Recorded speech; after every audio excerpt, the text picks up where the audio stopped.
It's Friday, or it's supposed to be, and I'm kind of in a pattern now where I do most of my blogs on the weekend and then go to fitness on Monday and Wednesday and maybe finish the blog for the end of the week. But really, I I'm starting to write again. It's like holy moly, coming up with a little bit of creativity is kind of hard when you're doing this blog, but I guess I can get it done. And today's link is Elon Musk. He's quite a creative dude. He's doing great things. So this TED Talk starts with discussing the Boring Company, which it's about boring holes in putting, like he's afraid the cars will get so much cheaper and it'll cause traffic jams. And so he's trying to create tunnels underground. That's a whole other factor. And he's talking about self-driving cars, like a car going from LA to New York this fall. Who's to know? Yeah. This is just a cute house from Desperate Housewives or something. Yeah. What on earth is going on here? Well, this illustrates the picture of the future that I think is how things will evolve. You've got an electric car in the driveway. If you look in between the electric car and the house, there are actually three power walls stacked up against the side of the house. And then that house roof is a solar roof. So that's an actual solar glass roof. Okay, so those That's a picture like... of a real. Admittedly, it's a real fake house. That's a real fake house. Overall, when it's fully done, it'll look like a giant diamond, or that's the idea behind it. And it's aligned on true north. There's a small detail there. and capable of producing like 100, eventually like 100 gigawatt hours of batteries a year. 100 gigawatt hours. We think probably more, but yeah. And they're actually being produced right now already here, right? You're in production already. You guys put out this video. Yeah. I mean, is that speeded up or? That's the slowed down version. So how fast does it actually go? Well, when it's running at full speed, you can't actually see the cells without a strobe light. It's just blur. And I mean, one of your core ideas, Elon, about what makes an exciting future is a future where we no longer feel guilty about energy. Help us picture this. I mean, how many gigafactories, if you like, does it take to get us there? It's about 100, roughly. It's not 10, it's not 1,000, most likely 100. See, I kind of find this amazing. Like, you can actually picture, if that's right, you can picture what it would take to move the world off this vast fossil fuel thing. It's like you're building one, costs $5 billion, maybe the next one, or whatever, $5 to $10 billion. Like, it's kind of cool that you can picture that project. And you're planning to do a Tesla, or at least announce another two this year. I think we'll announce locations for somewhere between 2 and 4 gigafactories later this year. Yeah, probably 4. Whoa. Okay. I can't tease. No more teasing from you for here. Like, where? Continent? You can say no. We need to address a global market. Yeah. Okay. This is cool. I think we should talk for global market. So I have to ask you one question. I'm going to ask you one question about politics. Only one. I'm kind of sick of politics, but I do need to ask you this. You're on a body now giving advice to a guy who has said he doesn't really believe in climate change. And there's a lot of people out there who kind of think you shouldn't be doing that. They'd like you to walk away from that. What would you say to them? Well, I think that there's... First of all, I'm just on 2 advisory councils where the format consists of going around the room and asking people's opinion on things. And so there's like a meeting every month or 2. That's the sum total of my contribution. But I think to the degree that there are people in the room who are arguing in favor of doing something about climate change, or other certain social issues. I've used the meetings I've had thus far to argue in favor of immigration and in favor of climate change. And if I hadn't done that, that wasn't on the agenda before. So maybe nothing will happen, but at least the words were said. Okay. So let's talk SpaceX and Mars. Last time you were here, you spoke about this, what seemed like a kind of incredibly ambitious dream to develop rockets that are actually reusable.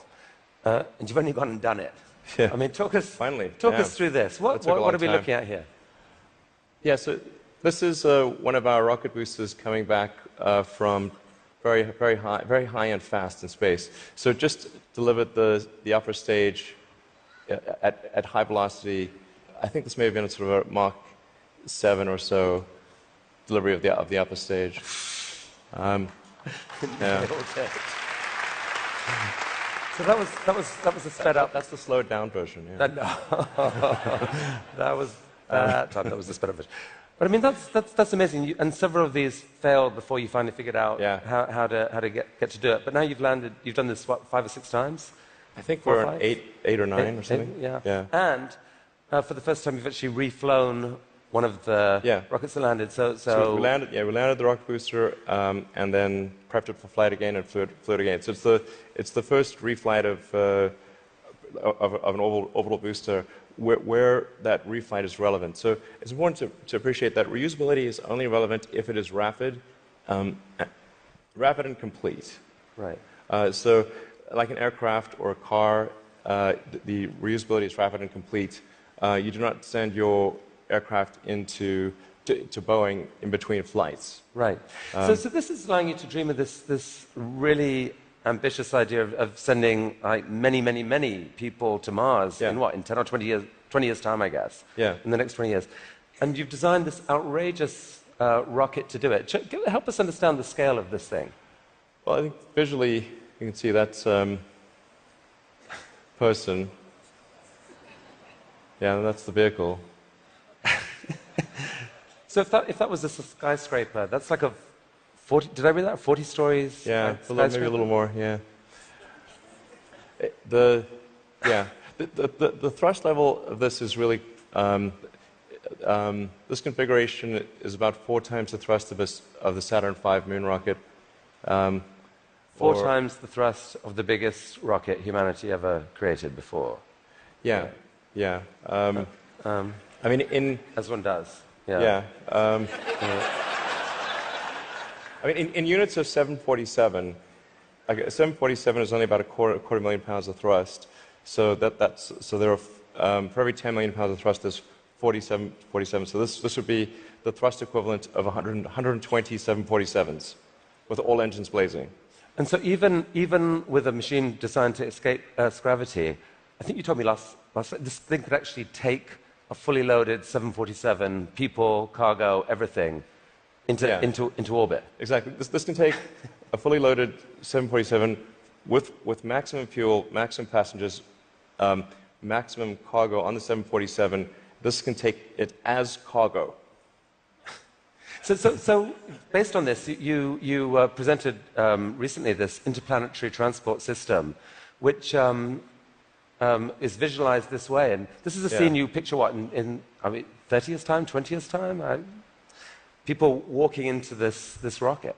I mean, I'm hopeful it's sort of in the 8 to 10 year time frame. Aspirationally, that's our target. Our internal targets are more aggressive, but I think Um, yeah. Okay. So Well, this vehicle seems quite large, and is large by comparison with other rockets. I think the future spacecraft will make this look like a rowboat. I mean, this is the future spaceships will be truly enormous. Why, Elon? Because why do we need to build a city on Mars with 1 million people on it in your lifetime? Which I think is kind of what you've said you'd love to do. Yeah, I think it's important to have a future that is inspiring and appealing. I mean, I just think that there have to be reasons that you get up in the morning and you want to live. Like, why do you want to live? What's the point? What inspires you? What do you love about the future? And if we're not out there, if the future does not include being out there among the stars and being a multi-planet species, I find that it's incredibly depressing if that's not the future that we're going to have.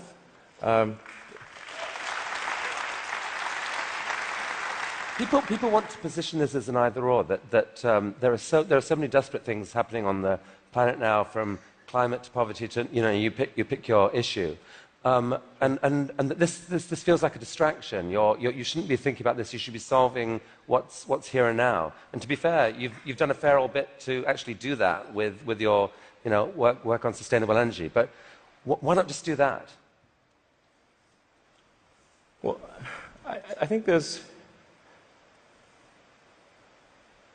I look at the future from a standpoint of the probabilities. It's like a branching stream of probabilities. And there are actions that we can take that affect those probabilities, or that accelerate one thing or slow down another thing, introduce something new to the probability stream.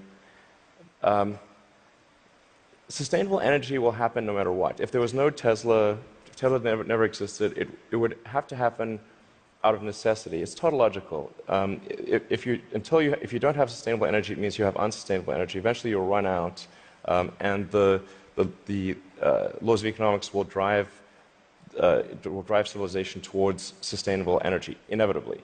The fundamental value of a company like Tesla is the degree to which it accelerates the advent of sustainable energy faster than it would otherwise occur. So when I think what is the fundamental good of a company like Tesla, I would say hopefully it does. If it accelerated that by a decade, potentially more than a decade, that would be quite a good thing to occur. That's what I consider to be the fundamental sort of aspirational good of Tesla. Then there's becoming a multi-planet species and spacefaring civilization. This is not inevitable. It's very important to appreciate this is not inevitable. The sustainable energy future, I think, is largely inevitable, but being a spacefaring civilization is definitely not inevitable. If you look at the progress in space, in 1969 we were able to send somebody to the moon. 1969. Then we had the space shuttle. The space shuttle could only take people to low Earth orbit. Then the space shuttle retired, and the United States could take no one to orbit. So that's the trend. The trend is down to nothing. This is not. People are mistaken when they think that technology just automatically improves. It does not automatically improve. It only improves if a lot of people work very hard to make it better. And actually, it will, I think, by itself degrade, actually. You look at great civilizations like ancient Egypt, and they're able to make the pyramids, and they forgot how to do that. And the Romans, they built these incredible aqueducts. They forgot how to do it. It almost seems, listening to you and look at the different things you've done, that you've got this unique double motivation on everything that I find so interesting. Which is, one is this desire to work for humanity's long-term good.